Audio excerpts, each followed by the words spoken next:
Alright, hey everybody, welcome to today's video. So today we're here to talk all about console gaming, both on the PlayStation 5 and the Xbox Series S. And I have a wonderful monitor for you, and that's the one right here to the left of me, and that's a Gigabyte M32Q. And I promise, this is probably the most slept on 1440p gaming monitor for consoles. So we're going to dive in on this video. We're going to test it out on both the Series S and PS5 that I have back here, and I'm going to report back to you all the good findings, and of course if there are some negatives. Hint, hint, this thing did fantastic though.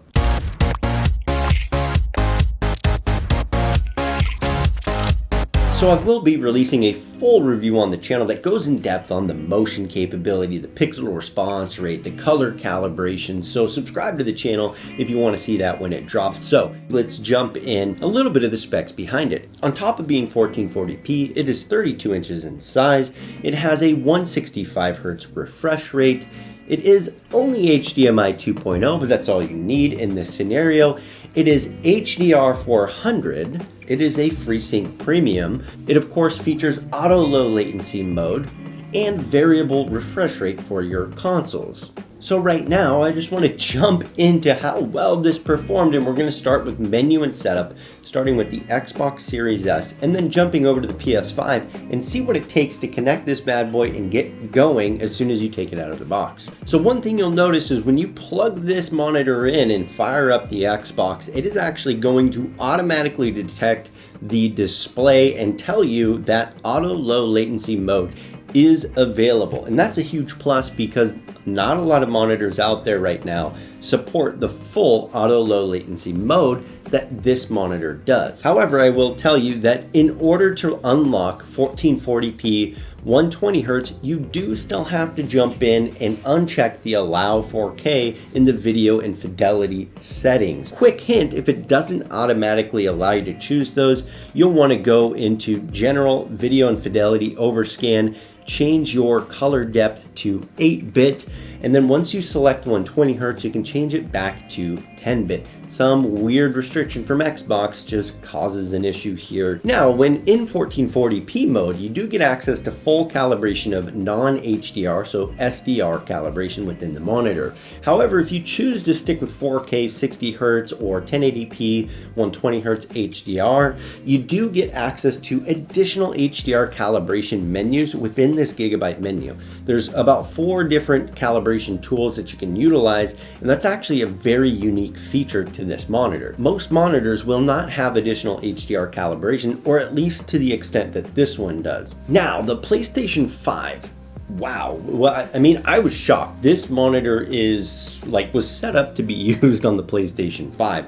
As soon as I plugged it in, it automatically detected the display and it set all of the settings that I needed for 4K 60 Hz, 1080p 120 Hz HDR. And I would also like to mention that in between gameplay, whether it's through the menu to a game or from one game to another, it actually auto switches from 4K 60 to 1080p 120 Hz without me touching anything. The only issue though here is that when I went into Disney Plus, which we will be testing later into the video, it didn't automatically set HDR. However, in-game HDR seemed to work when it was available, and once again, the full calibration menu of this Gigabyte in its HDR setting is just beyond fantastic. So if you do get HDR, you'll be able to calibrate to your liking. So first game up is a bit of Warzone on the Xbox Series S. And the first thing I'll mention is normally on 1440p, the display looks a bit washed out, like it's not able to handle the HDR texture packs or HD texture packs within Warzone. But on this monitor, you can see here as I drop in and waiting for the lobby to fill, the water is looking great. The actual texture on the ground is fantastic. The color is pulling out some detail in the grass and the buildings. You know, it's not perfect. This is by no means like a good PC setup, but it is better than some of the other monitors I've reviewed in the past. And just doing a bit of motion testing here as I'm dropping into the map, and I don't notice any massive world motion blur or screen tearing or artifacting going on. It's actually performing extremely well. It's a good matchup here. So I want to talk about this interaction here. I've got a team coming up against me and my teammates here, and they jump in and they really just, they destroy my team. They take 2 of my guys out before they even know what's going on, and they're coming in. There's 2 of them directly at me. I'm scrambling and I'm moving very fast as this guy jumps off the roof to come take me out. And as I pause in the middle of that interaction, you can see a bit of world motion blur happening here, but we look at the character of my opponent and it's spot on. I mean, yeah, you can't make out a ton of detail. This is a Series S. It doesn't have the huge rendering capability of like a 3090 or something like that, but you can still make him out perfectly. I knew exactly when he came in. Nonetheless, he drops and he jumps around. He actually skips around kind of like a bunny there, and he just destroys me and takes me out. But throughout that process, it was a fantastic motion experience. You know, I didn't feel like there were any stutter or lag. There are definitely more games to go over here with both the Series S and PlayStation 5, but I want to jump into that PlayStation 5 here and review some tape, see what we can find out, because if it did good on the Series S, I have a feeling it's going to look even better on the PlayStation 5. Wow. Oh, wow, you guys. I have to say that the color capability on this, now mind you, this is 1080p 120Hz HDR, or whatever HD texture packs are included in the game, maybe not full 10-bit HDR. But, I mean, look at this. As I'm dropping in my gun, the color of my gun is fantastic. The map, the texture on the map, I mean, oh, this is fantastic, you guys. The ledge here, it's perfect and pristine. I couldn't ask for more out of a console. I mean, the Series S is no competition here. The fidelity is just spot on here. Sometimes games just do not like to play on the Series S or X, especially if you're in 1440p mode. But this next game, Fortnite, is not one of those. It's actually very, very good in 1440p. And just dropping in, you guys, yeah, motion holding up strong, colors are vibrant. I mean, it's just looking really, really good. And the fidelity of my character, the detail is great. You know, I can make out the characters that I'm fighting against from a good long distance.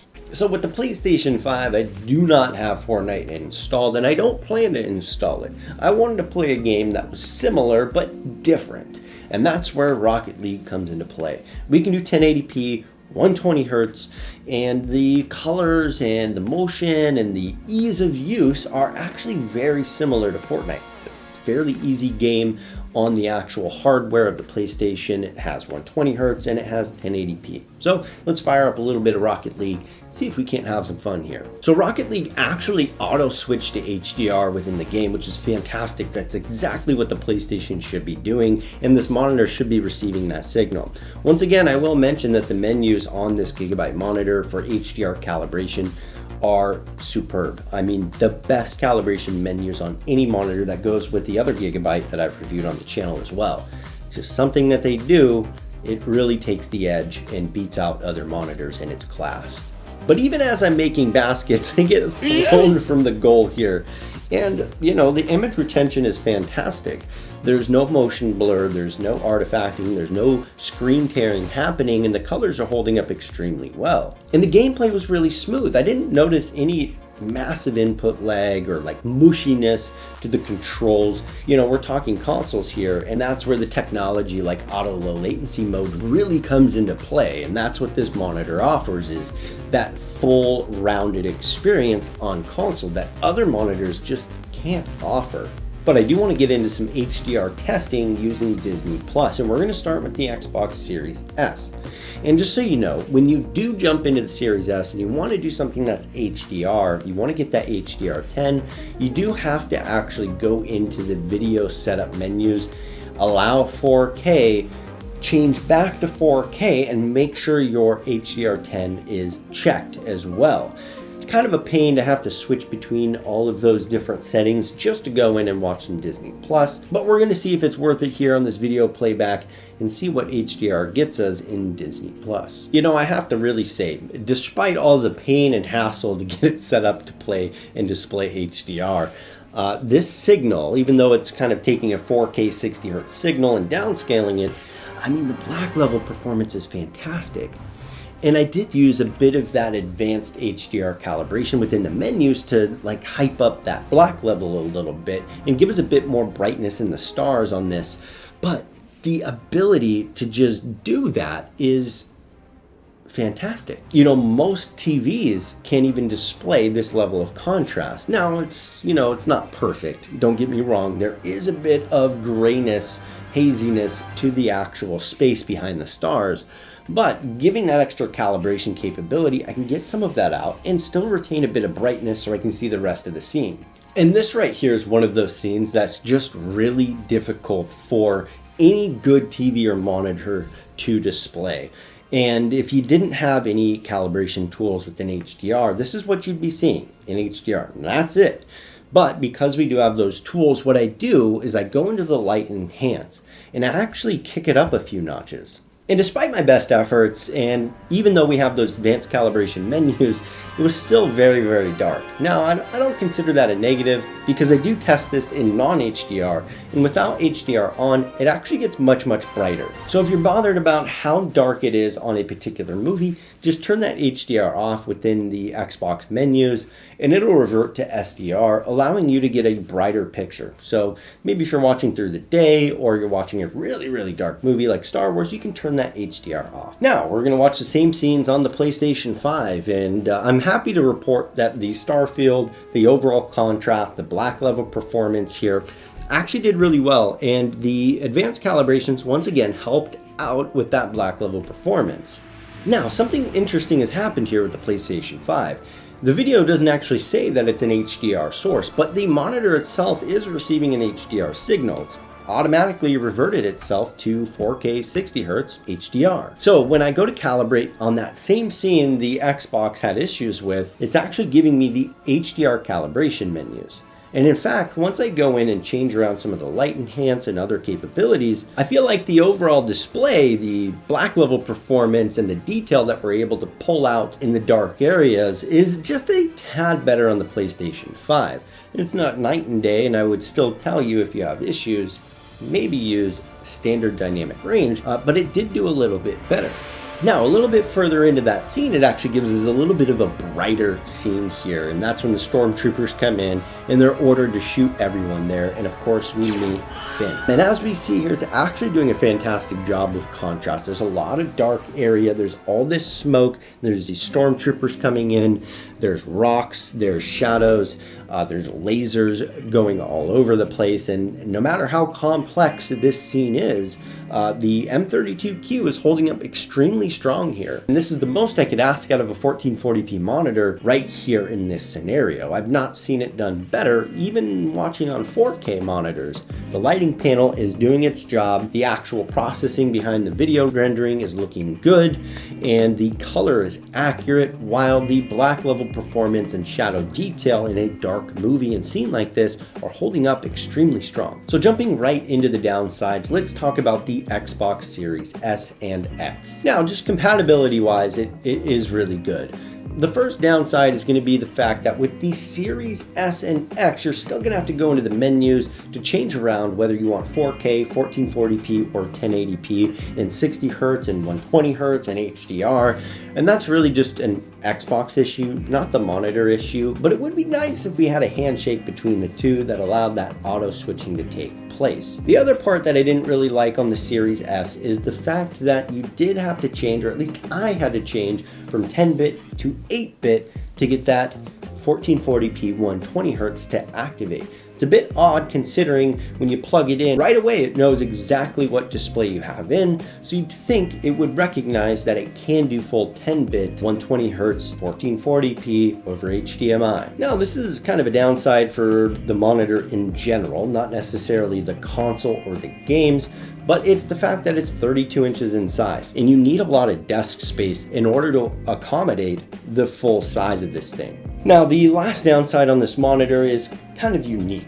It's unique because the monitor is actually geared towards being a PC style monitor. It has a lot of I/O on the back. It has DisplayPort, 3 USBs, it's a KVM monitor. It's just got a lot of things that maybe you might not use if you're only console gaming. So you're probably going to want to set it up first on a PC and then use it after it's been calibrated and potentially software updated to your console. Moving on to the upsides, and it took me a while to figure out the downsides because there's not a ton on this guy. I was being very, very picky. However, there are a ton of upsides with this monitor. First and foremost, on the PlayStation 5, it auto switches into any resolution that's supported by the game or the menu that you're in, both with HDR, the resolution, and refresh rate. So that, in my opinion, is a massive plus. You don't have to do anything. You just plug it in. It works perfectly. And similarly, the Xbox Series S actually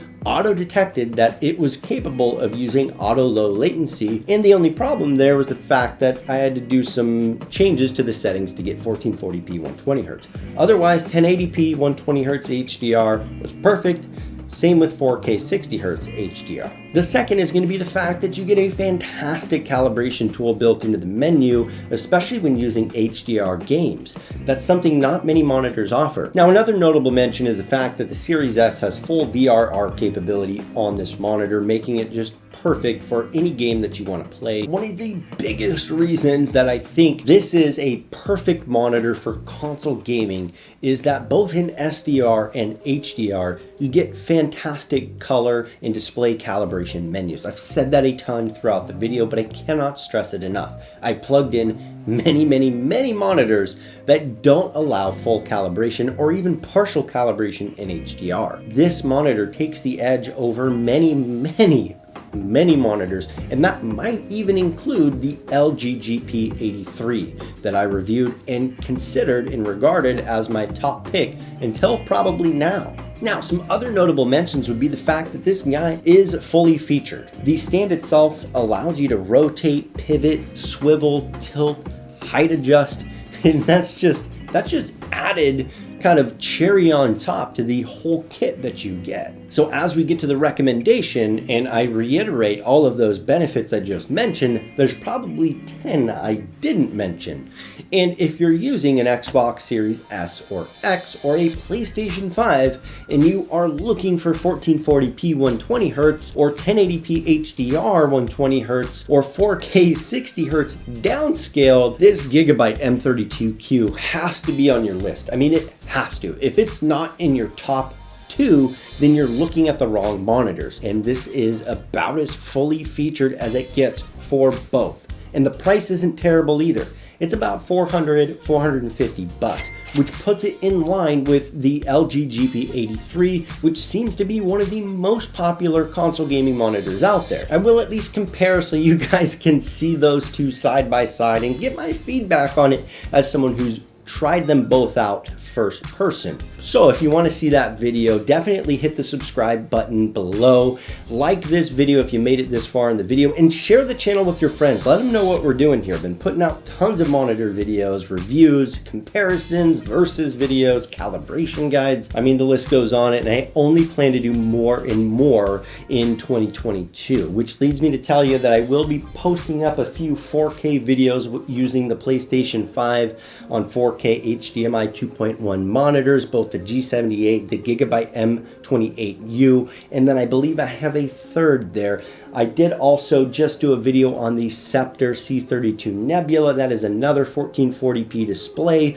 So just so you know, there's a lot of videos coming up, you guys. So go check out the homepage on the channel and make sure you have notifications on so you can see when those videos come up. But without further ado, you guys, I'm going to wrap this up and thank you for watching the video. I'll catch you in the next one.